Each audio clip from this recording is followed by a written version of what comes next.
Bem-vindos a mais uma videoaula de História do canal Theory. Meu nome é Brendo Garcia e eu gostaria de lembrar a você, estudante, que a Theory tem um site incrível para que você estude com muito mais tempo e muito mais detalhes. Você pode adquirir livros de História e Filosofia na loja no nosso site. Inclusive, eu gostaria de indicar um livro incrível que abrange a Primeira Guerra Mundial, o período entre guerras, o fascismo, o nazismo, e a Segunda Guerra Mundial, que é A Era dos Extremos, de Eric Hobsbawm. E você pode seguir a Theory no Facebook e no Instagram e conferir toda a nossa programação. Bom, pegue o seu caderno, vamos lá.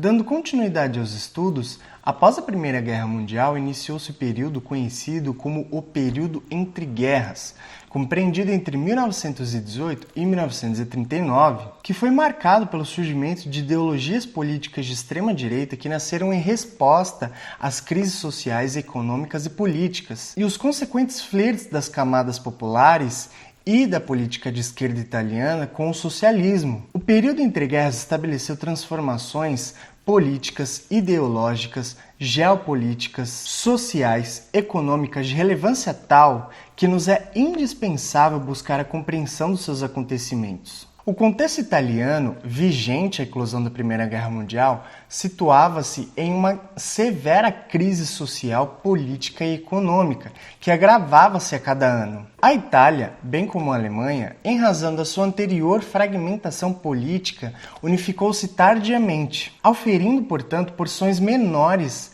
da partilha colonial na África e na Ásia, e a crise econômica se estabelecera desde o final do século XIX com a perda de territórios na Etiópia, que resultou numa participação mínima ou de menor relevância no início dos conflitos. E também, após o término dos conflitos, a sua economia foi ainda mais prejudicada, sendo afetada por uma intensa inflação que desvalorizou em muito a moeda italiana. Claro que também em razão da grande quantidade que foi produzida, aumentando o desemprego, gerando queda na produção e gerando um superpovoamento no pós-guerra. De fato, a notícia da guerra foi acolhida de forma positiva em muitas das grandes cidades europeias, tendo sido comentada popularmente como a guerra para acabar com todas as guerras, visto que, neste contexto, em sua eclosão, apesar de toda a destruição sucedida, a guerra contribuiu para o nascimento dos nacionalismos,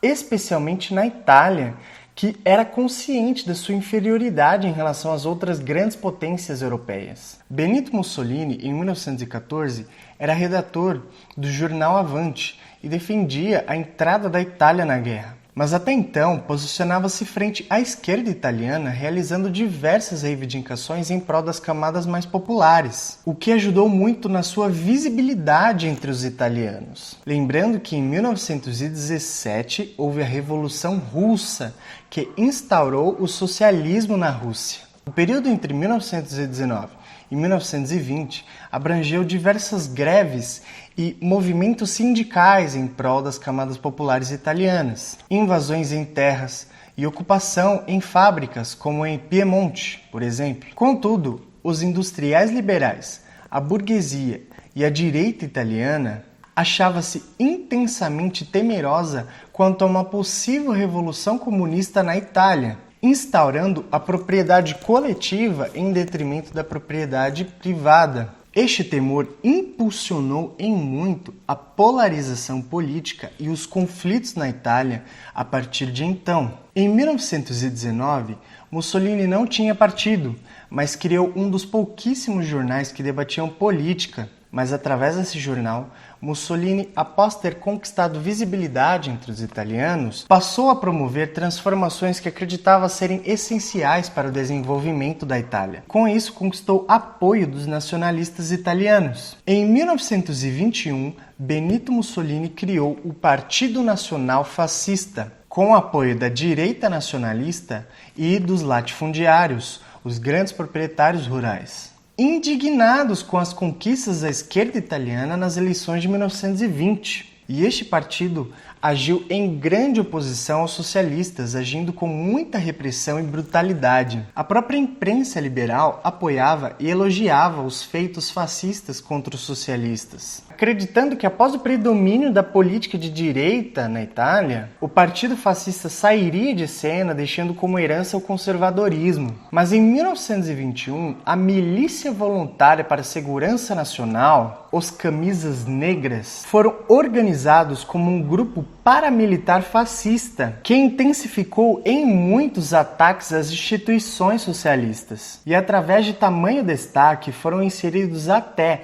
na lista eleitoral do Bloco Nacional, adentrando assim nas estruturas de poder da Itália. Eis então que em 1922 o Partido Fascista reivindicou o poder da Itália. Um episódio que ficou conhecido como Marcha sobre Roma, no qual o rei Vítor Emanuel III cedeu o poder pressionado pela burguesia e pelos latifundiários. Mas, como descrito de forma excelente por Donald Sassoon, não eram muitos, até mesmo entre os fascistas, os que se davam conta do que realmente acontecia, que um novo regime estava nascendo e que em breve não haveriam mais eleições nem liberdade de imprensa. No campo liberal, a maioria não via qualquer motivo urgente em se opor a Mussolini, pois se ele fracassasse, o fracasso seria apenas seu. E eles poderiam colher os benefícios. Eles haviam tolerado numerosos atos de violência e logo aceitaram uma severa limitação dos direitos e liberdades, pois cada uma dessas limitações eram eminentemente defensáveis e sempre consideradas temporárias e decorrentes de circunstâncias especiais. Assim, quando Mussolini assumiu, ouviu-se um coro de aprovação, oscilando entre o franco entusiasmo dos nacionalistas e a direita em geral, e a aceitação pelos liberais resignada do fato como um mal necessário. Então, três momentos muito importantes e muito interessantes se apresentam sobre o que nós estudamos. Mussolini, anteriormente ao nascimento do Partido Fascista, até o jornal Avanti, posicionava-se frente à esquerda, favorável às camadas mais populares. E após a criação do jornal Fasci Italiani di Combattimento, aderiu à retórica populista, emocional, crítica, mas principalmente a favor das transformações que eram de interesse dos nacionalistas. E sobre esta fase seguem algumas falas do próprio Mussolini. O indivíduo podia tolerar o Estado quando era simplesmente um soldado ou um policial, mas agora o Estado é tudo: banqueiro, fornecedor de créditos, proprietário de créditos, cassinos, cafetão, segurador, carteiro, ferroviário, empreendedor, industrial, professor e etc. O Estado controla tudo, causando apenas danos. Cada uma de suas atividades é um desastre. Queremos retirar do Estado todos os seus poderes econômicos. Basta de ferroviários estatais, carteiros estatais, seguradoras estatais. Mas após tomar o poder da Itália, o partido tomou um posicionamento autoritário, rígido, elitista e conservador, que era favorável às classes latifundiárias. E sobre esta podemos pontuar a sua frase mais conhecida: tudo no Estado, nada contra o Estado e nada fora do Estado. Umberto Eco apontou algumas dessas incoerências. O fascismo exprimia ser revolucionário, mas insistia em sua lealdade à monarquia. O fascismo afirmava respeito ao exército, mas criou sua própria milícia. O fascismo aproximou-se da igreja, mas impulsionava a violência. Empreendia em um controle estatal rígido e buscava satisfazer desejos de livre mercado dos industriais. Afinal, como definir o fascismo devido às tantas influências das quais ele se inspirou? É importante ressaltar que o ambiente mais propício para o surgimento de regimes fascistas é a frustração pessoal e coletiva com o Estado e com as instituições democráticas, passando por crises sociais e econômicas sem a presença de fortes lideranças. Todo o contexto de crise política, social e ideológica e econômica, em especial sob temor da possibilidade da ascensão comunista, torna-se um terreno fértil para a ascensão fascista, que visa explicar tudo de uma forma simples. desestimulando a reflexão e apelando ao emocionalismo coletivo. O fascismo é um sistema político-ideológico de dominação que surge em resposta a este contexto. E as suas principais características são repulsa ao socialismo e à luta de classes, extermínio de qualquer inimigo interno e externo ao Estado fascista, seja um grupo racial, nacional, religioso ou até uma ideologia. Como dito pelo próprio Mussolini, o lema do partido era crer, obedecer e combater. Como dizia ele, essas 3 palavras são e serão sempre o segredo de todas as vitórias. O fascismo é contra a reflexão, ou seja, contra o pensamento crítico. E todo aquele que é contra isso é tido como inimigo do regime. Queimar livros é simplesmente uma repressão fundamental às ideias. A primeira coisa que qualquer regime totalitário fascista faz é queimar livros, confiscar a história, a filosofia, a arte e a cultura. E por que será? Outra característica é o culto ao militarismo e ao armamentismo, o controle absoluto das informações e dos meios de comunicação em massa. Uma retórica baseada em um sentimento de uma severa crise nacional insolúvel aos meios tradicionais. Monopólio da representatividade política por meio de apenas um partido, ou seja, a extinção do multipartidarismo, e submetido a um líder supremo, que é outra característica.